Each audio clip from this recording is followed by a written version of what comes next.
very positive meetings that he has had here over his 2-day visit. I think a perfect second chapter, if you will, to the very positive Transatlantic Summit last week. And we are, excuse me, delighted to have the chance to hear from him today a little bit more about the view from Germany, about the importance of the relationship and where we go from here. Minister Altmaier, the floor is yours. Yes, thank you, Marjorie. Thank you all in this room and in front of the screens across the country. And let me extend, first of all, the best regards on behalf of Chancellor Merkel. She has mandated me not only to explore a little bit situation ahead of her visit to the US, but also to compliment the people I'm talking to for several reasons, coming back to that later. But I would like to compliment especially the Chamber. The Chamber is 110 years old institution. It is the biggest one in the world. It unites under one roof SMEs, small and medium-sized companies, and the biggest platforms and companies worldwide. This is unique, and it is perhaps one of the explanations and reasons why America has been economically so successful. You have strong political institutions, but you have strong self-organization of business as well. And this has fueled also the developments in Germany and many other European countries. And therefore, I'm very happy for being invited to share with you some of my thoughts about the future of transatlantic relationship. It's now precisely 2 years ago that I visited Washington for the last time, without knowing that it was the last time for 2 years, because nobody knew about the pandemic. And when we arrived Wednesday afternoon, and I had a look to the streets of Washington, my impression was it was summer, but it looked like spring. And it reminded me a quote of Hermann Hesse. Und jedem Anfang wohnt ein Zauber inne. In all beginnings dwells a magic force. And this is a moment where you can see and feel everywhere. In Europe, where President Biden arrived for a summit, in Washington, where the new administration is taking office, but across the country, where you can see and feel there is a new beginning. This is the result, but certainly not only the result of a presidential election. It's also the fact that finally people in the US, people in Europe, and people in the rest of the world have realized that we are coping with challenges that nobody can take on in an isolated manner and solve alone. We have to cooperate, and we have to cooperate amongst regions sharing similar or identical values, principles, and interest. And that is important.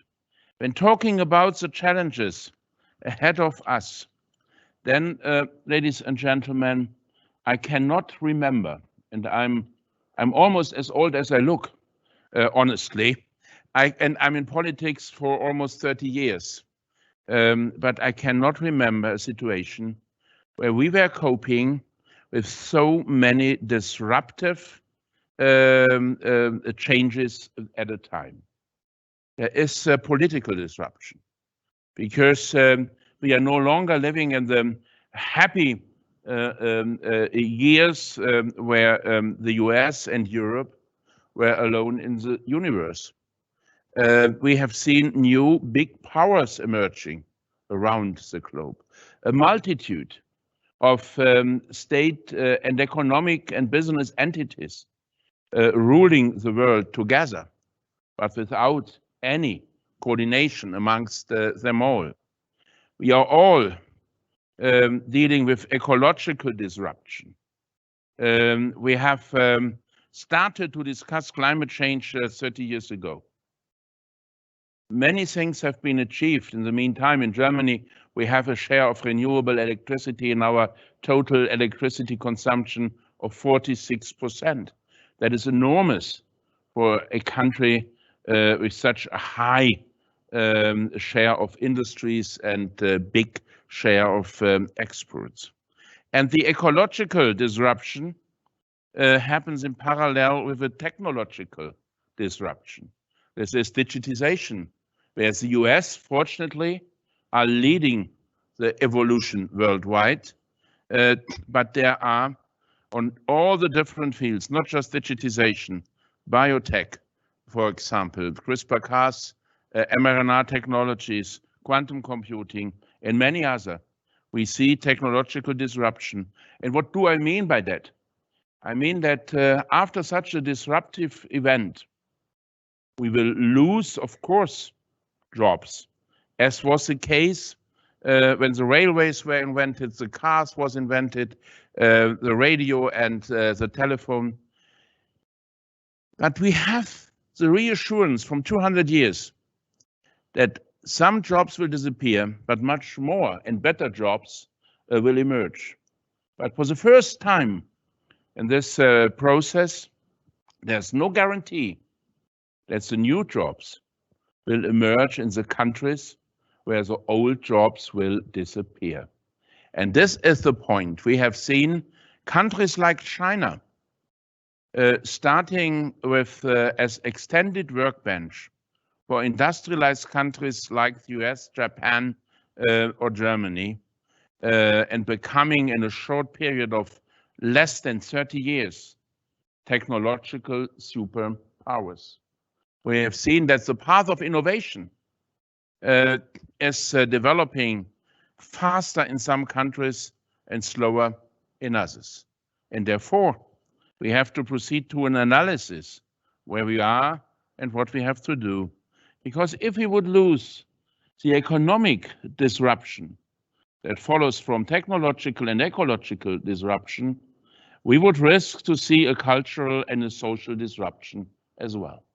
And therefore, it is our joint common responsibility to lead the process of transformation, of political transformation, and to deal with the consequences of business transformation and technological transformation as well.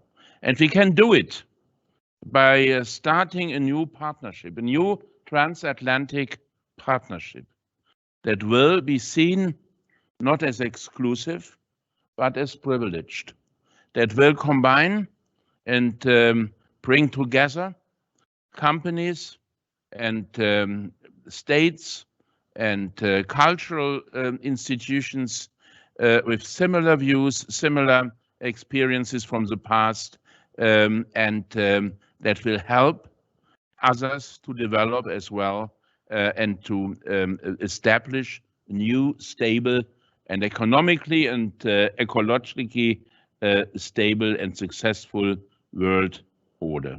The pandemic, the COVID-19 pandemic, has shown us clearly how urgent such a cooperation is. My congratulations to the new administration in the United States, but also to the companies like Pfizer and BioNTech. That's, by the way, Pfizer and BioNTech, that's an example for what can be seen as one of the most successful marriages between American and German companies so far. Without Pfizer-BioNTech, we would not have been able to rolling out a vaccination campaign without precedent in our countries. And you in the US, you started early, you achieved enormous success within an incredibly short period of time. We in Europe and in Germany had some quarrels, some discussions, some debates. We started a little bit later, but then we catched up And today we have both reached a situation where we can be optimistic that the cruel, destructive violence coming from the pandemic can be contained and can be destroyed by modern medicine that will help to cure the world.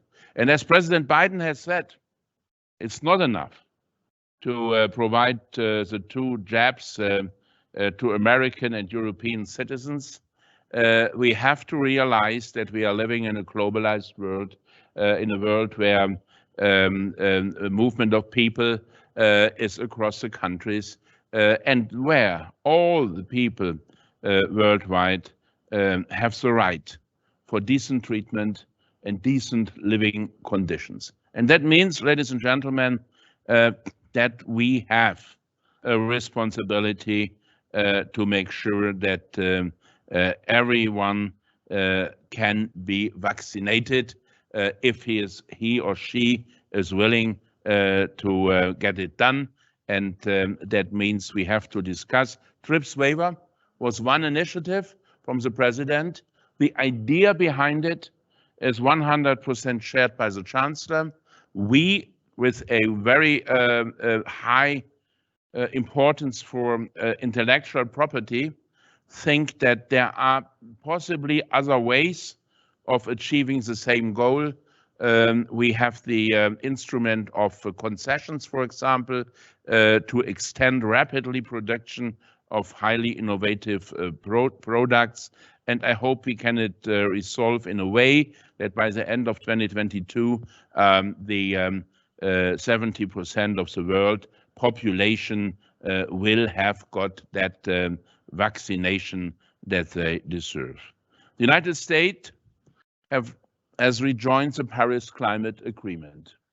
It was something of outstanding importance and significance. The Paris Climate Agreement was a milestone after decades of unsuccessful negotiations. The Paris Climate Agreement is a glimpse of hope for our children and grandchildren. That's the biggest challenge in the history of mankind can be overcome. But we are not yet there. If we would overcome climate heating and CO2 emissions by losing our economic competitivity, nobody else in the developing and emerging countries would follow that example. All the young people in China, Indonesia, Vietnam, India, and other regions worldwide want to live in a sound environment. Yes, indeed. But they want to have a good job. They want to have cars. They want to have dishwashers and washing machines. They want to have TV screens, computers, and smartphones. And therefore, ladies and gentlemen, this chamber is the place where we have to consider how to make sure that ecological transformation to climate neutrality by 2050 and economic success, economic flourishing companies and private and public welfare are not a contradiction as such, but are 2 coins of the same medal. That is the challenge that lies ahead of us. If we would lose our private welfare, if we would put heavy burdens on disadvantaged people with low salaries, then, ladies and gentlemen, we would provoke so much unrest and so much protest that even the political institutions would lose enormous big parts of their efficiency. The European Union wants to be a strong and reliable partner in this process of cooperation. It was paralyzed quite a while after Brexit referendum in the UK. But thanks to our strong cooperation so far and the encouragement by President Biden, that was publicly done. We can state today that after Brexit is completed, the EU is becoming stronger than it has been before, and that the EU is ready to be a partner for the United States in security aspects as well as with regard to climate change and economic success. Ladies and gentlemen, if we want to maintain and to strengthen our industrial base in the US, in Germany, and in Europe, then we have to take concrete action. We all rely on market economy. We all rely on the ingenious initiatives taken by the industries. But we all know that our companies are asking political institutions to provide frameworks, to provide guidance, and to provide some money as well. Institutional framework means we need a place where we can discuss the regulatory, the technological, and the fiscal implications of the transition that is needed. And therefore, thank you to all the people involved in this idea of the Transatlantic Technology and Commerce Council. It is a wonderful initiative. We will work very hard to make the best of it, to involve as many actors as possible from different sides, and to start a new dynamic in our cooperation. This cooperation has to be strengthened and further developed. Today, we have learned from the pandemic that Zoom conferences are possible. We have seen Zoom conferences in the framework of G20, where ministers from India, Russia, China, US, Saudi Arabia, Brazil, Italy, Australia, Germany, Japan were united in one virtual video conference, and we were able to discuss important political issues. Why not using the most modern technology tools to improve our cooperation? We have to learn from each other. We have to learn to know each other. And this is perhaps today more important than ever. When I was a child, it was without saying that 10 or 15% of the students in each generation would go to the US to spend some years at US universities. I did not do it, by the way, because my English was so poor. And therefore, I turned to my German university and complained about the cruel fate that I was suffering. But then I was invited by the United States Information Agency in 1988 for a 4 weeks all-America trip. And I could study together with two colleagues from Bavaria and Hesse.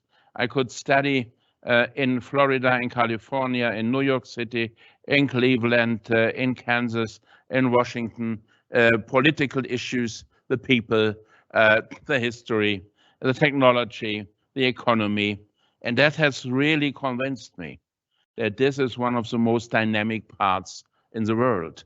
And then today, when I arrived yesterday, I learned that this famous USAA does no longer exist, and that many of the institutions that organized exchange on both sides of elites, of ordinary people, have disappeared. And this is, in my eyes, a pity. And we have to look how we can invest in people, in human brains, in human skills. When I attended, on behalf of Chancellor Merkel, 2 years ago, the Belt and Road Initiative conference in Beijing, President Xi addressed the heads of states and government by saying, "Thank you so much for admitting over the last 40 years Chinese students all in the world to your universities. They have learned a lot, they are grateful, and please continue to do so." And then he added and said, And I would like to pay back part of what I have received. And therefore, I would like to offer the countries of the Belt and Road Initiative, Kazakhstan and Uzbekistan and Mongolia and India and Pakistan and Bangladesh. You are invited to send your students to China, and we will provide them the same training as we have received in the US and in Germany years ago. And that means he has realized that you have to invest in the brains and in the heads of the younger people. And therefore, let's not fall behind. Let's use the opportunity. Let's invite people from all over the world. But let's not forget bringing together our people, young American, young European people. It will have a wonderful positive effect. When talking about the climate transition, sometimes there is an enormous concern in the private sector that the necessary transformation would be impossible because the technology does not yet exist. Yes, it is true. In many, many respects, the technology will have to be further developed over the next 20, 30 years. But it's also true. Already today, we have the technological expertise to produce green steel instead of traditional CO2 intensive steel. Yes, already today, we can produce green chemical products in place of fossil fueled chemical products. And yes, already today, we are able to organize and to enable green mobility in place of fossil fuels for traditional combustion cars. The transformation will not happen overnight, but it will go perhaps faster than expected by so many. And therefore, let's talk amongst the companies, amongst the business sector, and amongst the ministers, how we can develop a joint approach in Germany. It relates to green hydrogen, for example, where both Germany and the US have decided to spend $10 billion over the next couple of years to organize a global green hydrogen infrastructure by producing electrolyzers, by producing renewable energies in countries where there is a lot of sunshine and wind energy, and then to ship the green hydrogen in one way or the other across the Atlantic and the Pacific, to distribute it to the companies that would demand for it, and to use it in industrial processes around the world. That could help us to prove that industrial success and protection of the climate are not at all in contradiction. And we have to be very clear and firm with regard to other countries not following the path of climate transformation as we have decided in the US and in Europe. We have to make sure that countries willing to transform, like South Korea, like Japan, like Canada, can be part of our transatlantic alliance. And we have to put pressure on others to become more ambitious than they have been so far.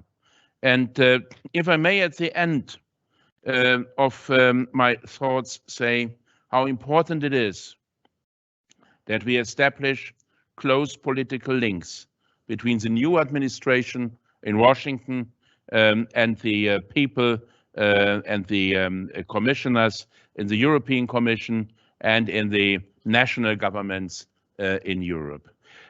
We have managed so far to resolve or to structure long-lasting conflict like Airbus and Boeing, where we found a 5 years long ceasefire period that will help us to develop civil aviation and to concentrate on climate-friendly solutions that are needed for Boeing as well as for Airbus. We have managed to avoid further escalation as regards the American tariffs on basis of Section 232 for steel and aluminum products. We have, as Europeans, decided not to further act, but to look for a joint solution. We know that regard to international energy cooperation, as for example, the Nord Stream 2 project, opinions are different on both sides of the Atlantic. Therefore, Mr. Blinken and Heiko Maas and Mrs. Granholm and me agree that we have to provide a solution as soon as possible this summer still, in order to have more margin of maneuver to deal with the urgent problems of our time.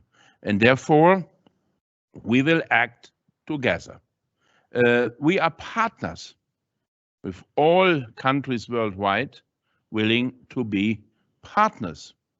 But if we see unfair practices, if we see practices incompatible with WTO rules, if we see aggressive practices as the existing steel overcapacities, then we can act jointly and commonly. It is important that we join forces, and then we would be in an excellent position. Ladies and gentlemen, when I look to the size of the United States and to the size of the European Union, then I conclude that the two of us, Europe and the US, are home to almost 1 billion people. We are the two largest bloc of free democracies, and together we generate 1/3 of the global GDP. That is a promise, and it is an enormous chance of becoming a actor in international politics. We are not using it to damage others, but we are using it to broker compromises and balanced solutions. Europe and the United States, with our Western values of freedom, democracy, and market economy, we will be the backbone of a global market economy that is emerging. We will be a model for younger people in Asian emerging countries. They will look for role models, and we can be such a role model, where the individual is at the heart of the matter, but where the joint public interest is respected in the interest of the individual beings as well. We have, between different countries worldwide, seen a rise in tensions again. We have seen the use of military power.